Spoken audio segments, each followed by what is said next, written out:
Record হবে, record record ভোটে জয়ী হবে তৃণমূল কংগ্রেস। আবার আসছেন আমাদের মুখ্যমন্ত্রী মমতা বন্দ্যোপাধ্যায়। তৃণমূল কংগ্রেস যা বলে তারা অক্ষরে অক্ষরে পালন করে। যেখানে আপনারা রচনা বন্দ্যোপাধ্যায়কে চাইবেন সেখানে আপনারা আমাকে পাবেন। যতদিন না ভোট শেষ হচ্ছে আমি আপনাদের সাথে আছি, আমি আপনাদের পাশে আছি। मुद्दे लाख बुरा चाहे तो क्या होता है, वही होता है जो मंजूर खुदा होता है। তৃণমূল কংগ্রেস যা বলে তারা অক্ষরে অক্ষরে পালন করে।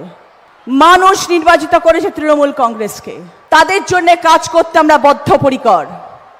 আমাদের দলের সবাইকে একজোট হয়ে কাজ করতে হবে।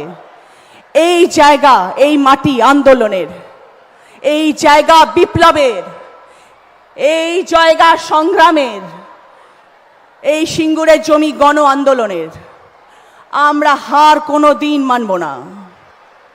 নবজাগরণ হোক, আমরা লড়ব, সবাই মিলে লড়ব। এইটুকু জায়গা আমরা ছাড়ব না। আমার সাথে সবাই একমত কিনা আওয়াজ করে বলুন। সাথে থাকবেন, পাশে থাকবেন। আগামী 3 মাস আমাদের জন্য ভীষণ ভীষণ ইম্পর্টেন্ট। সকলের সাথ চাই। আমি আছি আপনাদের সাথে। আমি আজকে কথা দিয়ে যাচ্ছি এই মঞ্চে, আগামী 3 মাস প্রতিটি অঞ্চলে, প্রতিটি ওয়ার্ডে, প্রতিটি বুথে যেখানে আপনারা রচনা বন্দ্যোপাধ্যায়কে চাইবেন সেখানে আপনারা আমাকে পাবেন। যতদিন না ভোট শেষ হচ্ছে আমি আপনাদের সাথে আছি, আমি আপনাদের পাশে আছি। সাথে চাই আপনাদের। ভালো থাকবেন। সবাই মিলে একসাথে বলবো, জয় বাংলা। আরো জোরে, জয় বাংলা, জয় বাংলা।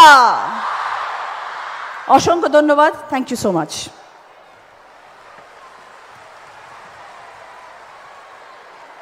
এখন বক্তব্য রাখবেন মাননীয় সাংসদ দীপক অধিকারী দেব।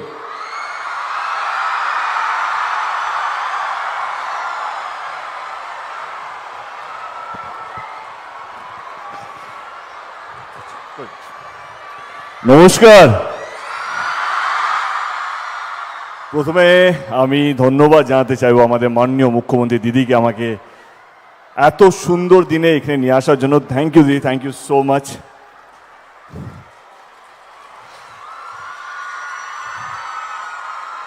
আমি ভাবলাম 2টো লাইন বলতে হবে, বলে দেব, কিন্তু রচনা দিয়ে এত ভালো স্পিচ দিল, বাপ রে বাপ। আমি 12 বছর সাংসদ হয়ে এত ভালো দিতে পারলাম না স্পিচ, যত 1.5 বছর রচনা দিয়ে গেল। কি ডায়লগ দিলে! ওকে ওকে। আজকে আমার 2014 থেকে সাংসদের যাত্রা শুরু।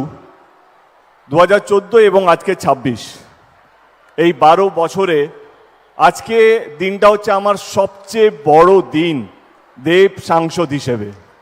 কারণ আজকে দিদি যেই কাজটা করলেন বা যেই উদ্বোধনটা করলেন, শুধু একটা উদ্বোধন নয়, একটা শিলান্যাস নয়, এটা ঘাটাল লোকসভা কেন্দ্রের মানুষের দীর্ঘদিনের লড়াই, দীর্ঘদিনের স্বপ্নকে এমন একজন মুখ্যমন্ত্রী আসবে, এমন একজন সরকার আসবে, সে কেন্দ্র থেকে আসুক বা রাজ্য থেকে আসুক, তাদের এই কষ্টটা বুঝবে, তাদের এই যন্ত্রণাটা বুঝবে। যখনই বৃষ্টি আসে তখন দিনের পর দিন গ্রামগুলো জলের তলায় থাকে, ধানের চাষগুলো জলের তলায় চলে যায়, কত পশু পাখি, কতগুলো যান চলে যায়, কতগুলো মানুষ মারা যায়, সেটা আমি গত 12 বছর ধরে নিজের চোখে দেখেছি।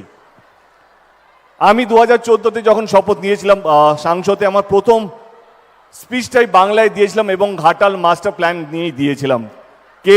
এই ঘাটাল মাস্টার প্ল্যানটা কোনো টিএমসি বা কোনো বিজেপি বা কোনো কংগ্রেস বা কোনো সিপিএমের জন্য নয়, এটা ঘাটাল লোকসভা কেন্দ্রের প্রত্যেকটা মানুষের জন্য। শুধু আমি একবার নয়, বারবার আমরা ঘাটাল মাস্টার প্ল্যান নিয়ে সংসদে, পার্লামেন্টে, ইনফ্যাক্ট মানসদা এখানে আছে, আমরা দিল্লিতেও গিয়েছিলাম। দিদি আমাদেরকে দিল্লিতে পাঠিয়েছিল তখন মিটিং করার জন্য, জল দপ্তর মন্ত্রীর সাথে ওইখানে, তার সঙ্গে আমরা আলোচনা করি, কিন্তু কেউ আমাদের কথা রাখেনি।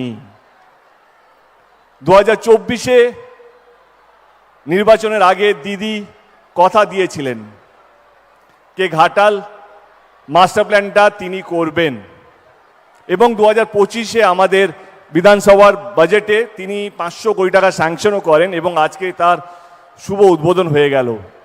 আমি নিজের তরফ থেকে নয়, আমি ঘাটাল লোকসভা কেন্দ্রের প্রত্যেকটা মানুষের পক্ষ থেকে, সে টিএমসি করুক, সিপিএম করুক, কংগ্রেস করুক, বিজেপি করুক, তাদের প্রত্যেকের পক্ষ থেকে আমি দিদিকে হাত জোড় করে ধন্যবাদ জানাতে চাইছি। দিদি, এইটা যে কত বড় কাজ হলো, এটা যে কত বড় সমস্যার সমাধান হতে চলেছে আগামী দিনে, সেটা ঘাটাল লোকসভা কেন্দ্রের মানুষই হয়তো বুঝতে পারবে। কত মানুষ লড়াই করতে করতে চলে গেছেন, স্বপ্ন দেখে